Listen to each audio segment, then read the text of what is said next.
does this shirt, do you think I look more like a member of ABBA, or do you think it looks more like I work at IKEA?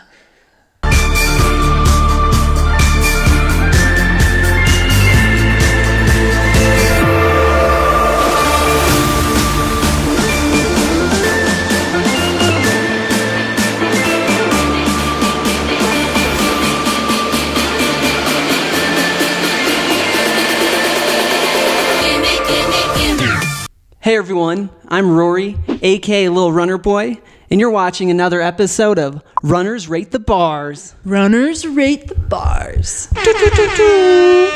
And I'm here with Abby Hall. She was formerly a Division III runner who took a bet on herself by quitting graphic design, joining Team Adidas Terex. She most recently won Transvolcania, podium twice at CCC. She has a golden ticket at Canyons. I mean, I could keep listening to your resume, but I gotta ask, of these races, was it by any chance as hard as the mile you did back in elementary school? Do you know what I'm talking about?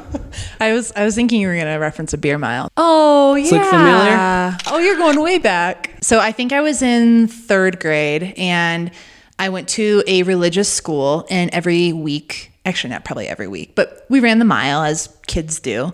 But every week we had to go to chapel twice a week. So I had to wear church clothes a couple times a week. Am I telling the right story? Yeah. Okay. This is it.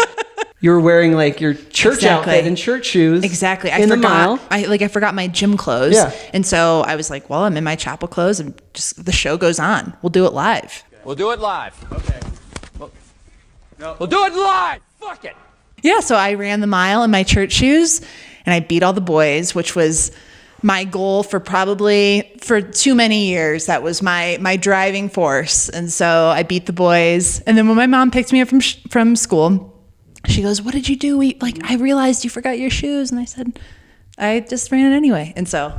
Would you say those early days of running, did that contribute to your kind of competitiveness? Because when you're out on the course, obviously to place high like this, you were fierce. Definitely. I mean, I also played a lot of basketball growing up. So for me, those two things, really early on, even, elementary school, I was always wanting to just be picked on the boys team to show that I could hang, which I kind of hate looking back now that had to be a thing, because I didn't really have a ton of role models at the time of what it would look like to be a female athlete. And so beating the boys was my way of trying to demonstrate that at a young age. And it's definitely been a way of shedding that mentality and being oh, I can, be myself as a woman and just be a powerhouse athlete. I don't need to be viewed in relation to the men. But that was a driving force early on. And I was definitely very competitive. Yeah. Something else that is pretty challenging to do that I understand you can do. Okay. So apparently you can, oh my God. You can touch your elbows together. Hands on the hips. What? Swing. Hands on the hips and just clap it in the front.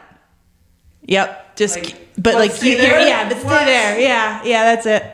I thought everyone could do it. Okay, do that again. I cannot believe that. Is that a version of being double jointed? I think so. I thought that everyone could do it until I was doing it in school when I was a kid. Someone was what was that? Just hyper in class. Yeah, exactly. Just doing another thing that the boys couldn't do. Exactly. I bet it just ate at them. Exactly. Yeah. Around that same era, a kid stabbed me in the leg with a pencil. It's still there. Scar? Yeah. The lead is still in my leg. You're kidding? In your leg? Serious. Yeah. You've had x-rays verify that or what? I remember when I was a kid at the doctor being hey, there's some pencil lead in there. And they were well, it's actually not lead, it's graphite and it's safe. And now it's still there. It was my first tattoo, you could say. A scar to go along with, I understand you took a fall in the canyon. Oh, yeah. Is that a permanent scar? That's a very permanent scar. That's a gnarly one. Yeah, I mean, that's recent, but clearly that's going to be there for a while. It definitely will be. We're going to sprinkle in conversations about your running and racing career throughout. And if you're ready, we're going to be moving on to the key part of the show. It is called Runners Rate the Bars. So you ready to rate different types of bars? Let's rate some bars.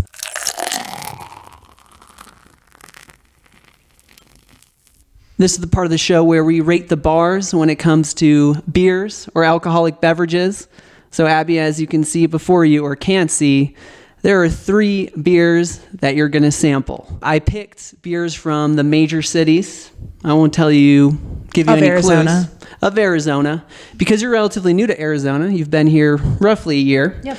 So we have beers coming from Flagstaff, Phoenix, and Tucson in this lineup. If you can identify it, maybe you've had a chance to have some of these beers, do it. But the main idea is to rate the bars. You're going to give it a score out of 1 to 5 beer emojis. Oh, okay. I'm That's a glad key you clarified. distinction. Stars would have been different. Stars is It just like, has a different that's just kind feel. of basic. Yeah, exactly. Okay, which one am I starting with? You choose. All right, I'll just go left to right. Oh, that's nice. Mm-hmm. Okay. It started like an IPA, but now it feels like a little darker almost towards the end. It feels Okay. like, or maybe it just kind of feels like it's like a little high ABV or something, a little twist on it. I don't know. Something I'm picking up at the end. I'm going to give it like a Nice. 4. 4. Okay. Yeah. I don't think I've had this taste before, but it's good. Should I look at it? No. Not yet. Okay, We'll go okay. down the row.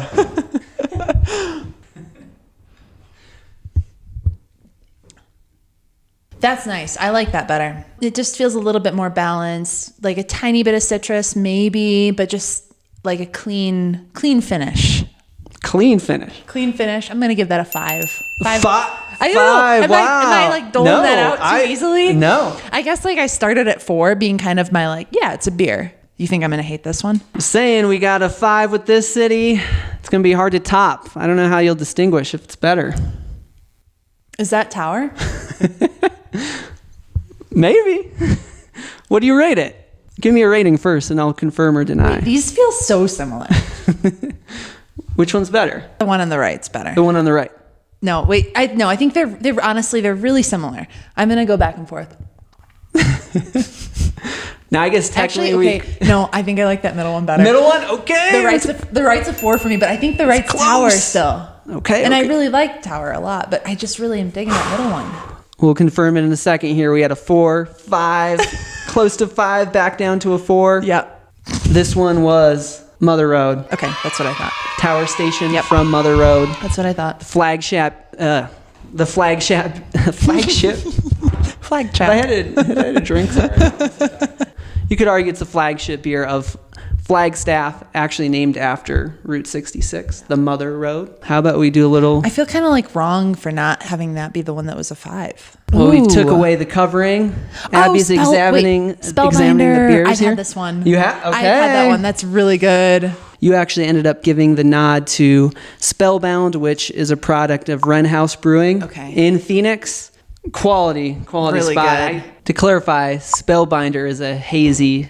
Spellbound is a double or imperial. All right, just for the record, don't at me. Great beer regardless. So good. What I try to do is pick an IPA across the board from each one, arguably their best. Now, this one still performed very well. This is from good old Tucson.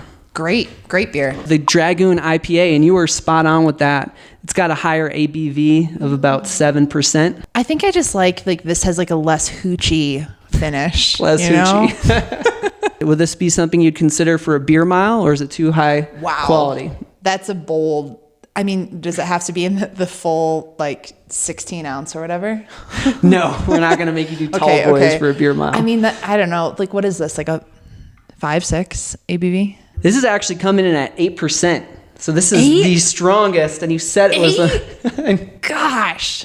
Probably might not be the one. Cordis did a beer mile with a peanut butter porter. Really? I kid you not. I know. And did he hold it down? I don't think so. Didn't hold it down. But I think he had fun. Yeah, Cordis is your husband. Yes. And you do beer miles together. That's cute. Exactly. Yeah, just go out in the backyard sometimes. No. That was at a friend's and when we lived in Colorado, and it was like an uphill beer mile. So you start at the top, you drop them every quarter mile going down, and then you race going up. That was so fun. That's like an ultra beer mile. Oh, totally. Yeah, I think it suited us all a little bit better. And I gotta ask, you said you're pretty good. Did you beat Cordis? Oh yeah.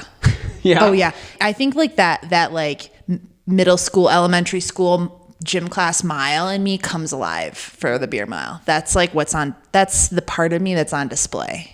There's a thread from elementary school miles to the beer mile. Exactly. I bet that version of yourself didn't think you'd be doing a beer mile. No. especially the people at your Christian school. No, certainly not. We'll have to collab for a beer mile sometime. I would love that. As Trail GangstAZ puts on an in-person event and then a virtual for those who can't join us. I'm into that. All right, let's do it. Cheers. Gimme, gimme.